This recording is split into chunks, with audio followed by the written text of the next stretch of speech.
তুমি যদি তোমার মনের মানুষটাকে হালালভাবে পেতে চাও তবে একটি আমল করবে। যখনই সেই মানুষটি এক নজরে দেখবে তখনই 3বার দোয়াটি পড়তে হবে। এর ফলে আল্লাহ তাআলা তোমাকে শয়তান থেকে দূরে রাখবেন। আর সে যদি তোমার জন্য কল্যাণকর হয় তবে তোমার জীবনে তাকে আনবেন। এটা আমার কথা নয়, রসুল সাল্লাল্লাহু আলাইহি সাল্লামের কথা।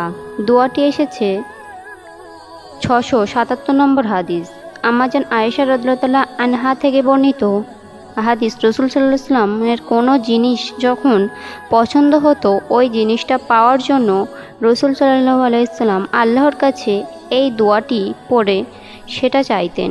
আর রসুলের জন্য যদি ওই জিনিসটা কল্যাণকর হতো তো আল্লাহ সেটা তার জন্য অবধারিত করতেন।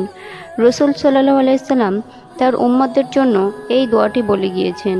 কাউকে জীবনসঙ্গী হিসেবে হালালভাবে পেতে চাইলে রসুলের শেখানো এই দোয়াটি বেশি বেশি করে মাত্র 11 দিন পড়ুন। তাকে দেখলে 3বার পড়বেন। দোয়াটি হলো আলহামদুলিল্লাহ বিনিয়ামাতি তাতিম্মুস সালিহাত। আলহামদুলিল্লাহ বিনিয়ামাতি তাতিম্মুস সালিহাত। আলহামদুলিল্লাহ বিনিয়ামাতি তাতিম্মুস সালিহাত। রসুল সাল্লাল্লাহু আলাইহি সাল্লাম ইরশাদ করেছেন, বান্দার দোয়া আল্লাহ ততক্ষণ পর্যন্ত কবুল করতে থাকেন যতক্ষণ না পর্যন্ত সে পাপের কাজের জন্য দোয়া না করে।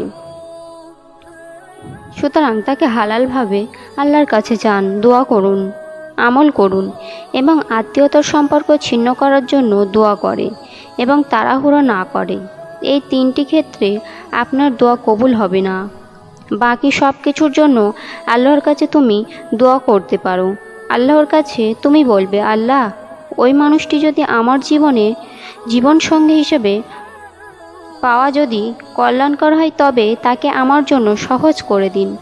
আল্লাহ পাক কোরআনে সূরা বাকারার আয়াত 216 বলেছেন, তোমরা দুনিয়ার অনেক কিছু পছন্দ করো, নিজের জন্য কল্যাণকর মনে করো, অথচ সেটা তোমার জন্য কল্যাণকর নয়, যা তুমি জানো না।